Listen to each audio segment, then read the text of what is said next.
Nega har bir insonga Makkaga borish nasib qilmaydi?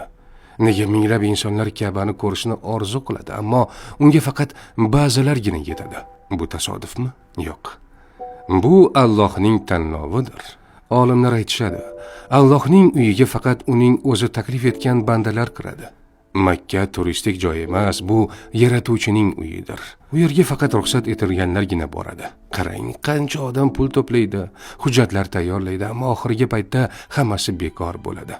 Ammo shundaylar ham borki, u safarni hatto rejalashtirmagan bo'lsa ham, Alloh unga bu imkoniyatni beradi. Nega shunday?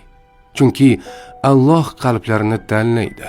Payg'ambarimiz sollallohu alayhi vasallam aytganlar: Umra qiluvchi ziyoratchi Allohning mehmonidir. U zot ularni chaqirdi va ular javob berdilar.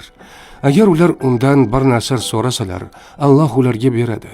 Agar mag'firat so'rasalar, Alloh ularni kechiradi. Makkaga borish bu oddiy sayohat emas, bu Allohning taklifi. Agar siz Ka'ba oldida turishni orzu qilsangiz, chipta, mehmonxona yoki qulayliklardan emas, qalbingizdan boshlang.